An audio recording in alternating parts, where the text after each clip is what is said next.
జై శ్రీరామ్. అందరికీ నమస్కారం. వెల్కమ్ టు న్యూస్ అఖండ.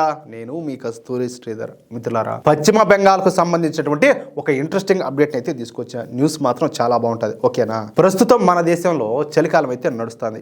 ఈసారి మన దేశంలో ఎప్పుడు కూడా లేనంత చలి అయితే ఎక్కువగా ఉంటుంది. ఈసారి మన దక్షిణ భారతదేశంలో కూడా పెద్ద ఎత్తున ఈ చలిగాలన్నీ కూడా వేస్తున్నాయి. మరి మన దక్షిణ భారతదేశంలోనే ఈ విధంగా చలిగాలు వేస్తా ఉంటే ఇక ఉత్తర భారతదేశంలో ఏ విధంగా ఉంటుందో ఒకసారి ఊహించుకోండి. ఈ ఉత్తర భారతదేశం మొత్తం కూడా చలిగాలులతో ఈ పొగమంచుతో నిండిపోయి ఉంటుంది. అందుకే ఈ మధ్య ప్రతిరోజు కూడా కొన్ని వందల సంఖ్యలో విమానాలన్నీ కూడా రద్దు అయిపోతున్నాయి. ప్రతిరోజు కూడా డజన్ల సంఖ్యలో ఈ రోడ్డు ప్రమాదాలన్నీ కూడా జరుగుతున్నాయి. ఏది ఈ పొగమంచు కనబడితే కదా బండ్ల. అంతేందుకు మొన్న భారత్ సౌత్ ఆఫ్రికా 4వ T20 మ్యాచ్ కూడా ఈ పొగమంచు కారణంగానే రద్దు అయిపోయింది. అంటే ఈ ఉత్తరాది మొత్తం కూడా ఈ పొగమంచు అయితే కమ్మేసింది.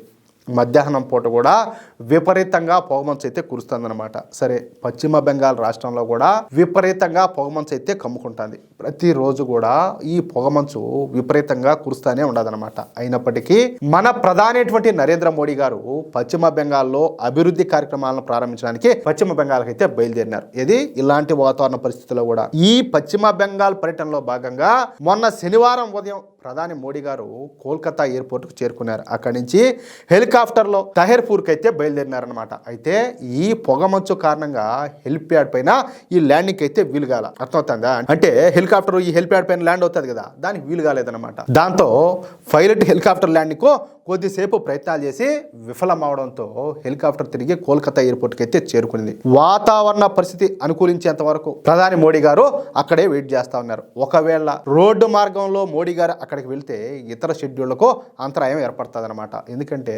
మీరు కూడా చూస్తూనే ఉంటారు, ఒకటే రోజు 4-5 రాష్ట్రాల పర్యటన కూడా పోతూ ఉంటారు ఆయన. ఆ విధంగా అనమాట. దాంతో విమానాశ్రయంలోని VIP లాంజ్ నుంచి ఆయన వర్చువల్గా ఆ కార్యక్రమంలో పాల్గొన్నారు. ఇక ఆ సందర్భంగా నరేంద్ర మోడీ గారు మాట్లాడుతా, బీహార్ ఎన్నికల ఫలితాలు పశ్చిమ బెంగాల్ అసెంబ్లీ ఎన్నికల్లో బీజేపీ విజయం కోసం కొత్త ద్వారాలు తెచ్చాయని చెప్పేసి మన నరేంద్ర మోడీ గారు విశ్వాసం వ్యక్తం చేశారు.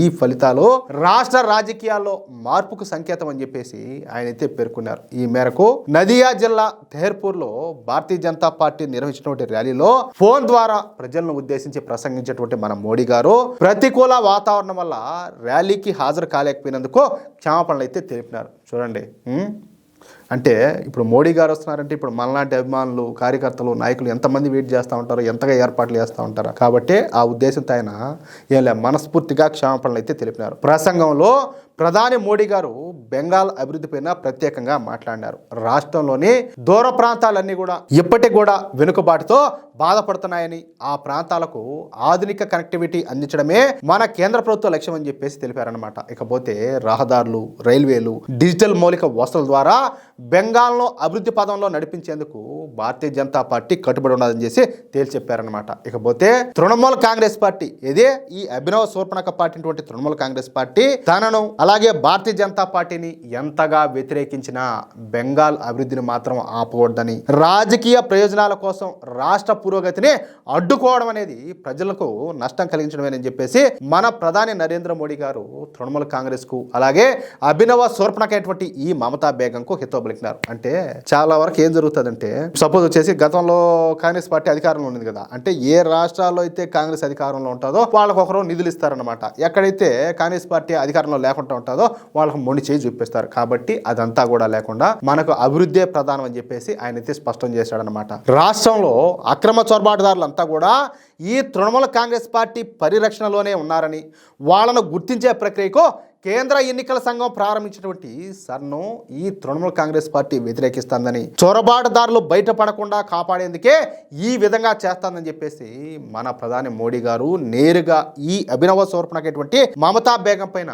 తీవ్రమైనటువంటి ఆగ్రహం అయితే వ్యక్తం చేశారు. అధికార తృణమూల్ కాంగ్రెస్ ప్రభుత్వం పశ్చిమ బెంగాల్లో చొరబాటుదారులందరినీ కూడా ప్రోత్సహిస్తుంది. అందుకే రాష్ట్రంలో ఓటరు జాబితా ప్రత్యేక సమగ్ర సవరణను వ్యతిరేకిస్తుందని చెప్పేసి మన ప్రధాని మోడీ గారు 2 సార్లు ఈ విషయం పైన ప్రజలకు అర్థమయ్యే విధంగా వివరించారు. రాష్ట్రంలో నిజమైనటువంటి అభివృద్ధి కావాలంటే డబుల్ ఇంజిన్ ప్రభుత్వం అవసరమని, కేంద్రం అలాగే రాష్ట్రం కలిసి పనిచేస్తేనే వేగవంతమైనటువంటి అభివృద్ధి సాధ్యమవుతుందని, కాబట్టి రాష్ట్రంలో భారతీయ జనతా పార్టీకి అవకాశం ఇవ్వాలని చెప్పేసి మన ప్రధాని మోడీ గారు బెంగాల్ ప్రజలను అయితే కోరినారు. తృణమూల కాంగ్రెస్ పార్టీ పాలనను అలాగే మహాజంగిల్ రాజుగా అభివర్ణించినటువంటి ప్రధాని మోడీ గారు ఈ పశ్చిమ బెంగాల్ రాష్ట్రంలో అవినీతి, బంధుప్రీతి, తృప్తిపరిచేటటువంటి రాజకీయాలే నడుస్తున్నాయని, ఈ పరిస్థితికి అంతటి కూడా ముగింపు పలకాల్సినటువంటి అవసరం ఉందని చెప్పేసి ఆయన అయితే తేల్చి చెప్పినారు. ఈ అభినవ శూర్పణకైనటువంటి మమతా బేగం పాలనలో బెంగాల్లో అవినీతి, బంధుప్రీతి, బుజ్జగింపు రాజకీయాలు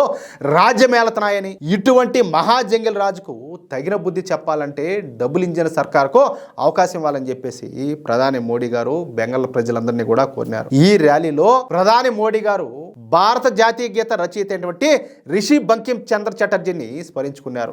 వందే మాతరం గీతాన్ని రచించినటువంటి బంకిం చంద్ర చటర్జీ సేవలను ఆయనైతే గుర్తు చేసుకున్నారు. దేశవ్యాప్తంగా ఈ జాతీయ గీతం 150వ వార్షికోత్సవ వేడుకలన్నీ కూడా జరుగుతున్నాయని చెప్పేసి మోడీ గారు పేర్కొన్నారనమాట. అలాగే త్రిపుర రాష్ట్రాన్ని ఉదాహరణగా ప్రస్తావించినటువంటి మోడీ గారు 3 దశాబ్దాల వామపక్ష పాలన ఆ రాష్ట్రాన్ని వెనక్కి నెట్టిందని చెప్పేసి గుర్తు చేశారనమాట. బీజేపీ పాలనలోకి వచ్చిన తర్వాత త్రిపుర రాష్ట్రంలో వేగంగా అభివృద్ధి జరుగుతుందని, అదేవిధంగా బెంగాల్ కూడా అభివృద్ధి బాట పట్టాలంటే భారతీయ జనతా పార్టీకి అవకాశం ఇవ్వాలని చెప్పేసి పిలుపునిచ్చారు. అంటే ఇంతవరకు భారతీయ జనతా పార్టీ అక్కడ అధికారం లేక రాల పశ్చిమ బెంగాల్, అంటే ఎంతసేపటికి ఈ సూడో సెక్టర్ పార్టీలే ఉన్నాయి.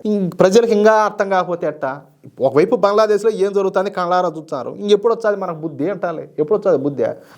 మొత్తం మీదైతే ఖచ్చితంగా ప్రధాని మోడీ గారి బెంగాల్ పర్యటన ఫెయిల్ అవుతుంది అని భావించినటువంటి మమతా బెనర్జీకు చుక్కెదిరిందనమాట. మన నరేంద్ర మోడీ గారు వర్చువల్గా ప్రసంగించినప్పటికీ బెంగాల్ ప్రజలు మాత్రం మోడీ గారి ప్రసంగాన్ని ఆదరించడం విశేషం అనమాట. నిజాయితీగా మాట్లాడితే ఏదైనా అట్టే ఉంటుంది. నువ్వు అబద్ధాలు చెప్తే కాదు, నువ్వు పోయి కలుసుకుంటే మాత్రం వాళ్ళు నిన్ను అభిమానిస్తారా? లేదు కదా. అదే కనుక నువ్వు నిజాయితీగా మాట్లాడు, నువ్వు ఫోన్లో మాట్లాడతావా లేకపోతే లైవ్లో మాట్లాడతావా, ఎట్ట మాట్లాడినా కూడా నువ్వు మాట్లాడే మాట నిజాయితీగా మాట్లాడితే ఖచ్చితంగా ప్రజలంతా కూడా స్వాగతిస్తారు. ఇప్పుడు అక్కడ జరుగుతుంది కూడా అదే. మిత్రులారా, ఈ న్యూస్ కనుక మీకు నచ్చినట్లయితే ఖచ్చితంగా ఈ న్యూస్ నలుగురికి షేర్ చేయండి. అలాగే ప్రతి ఒక్కరు కూడా మీ యొక్క అమూల్యమైనటువంటి అభిప్రాయాలను తప్పనిసరిగా కామెంట్ రూపంలో తెలియజేయండి. ఇంకో విషయం ఏంటంటే, ఇంతవరకు మీరు కనుక మన ఛానల్ను సబ్స్క్రైబ్ చేసుకున్నట్లయితే ప్రతి ఒక్కరు కూడా మన ఛానల్ను సబ్స్క్రైబ్ చేసుకోండి, సపోర్ట్ చేయండి ప్లీజ్. జై శ్రీరామ్, జై హింద్.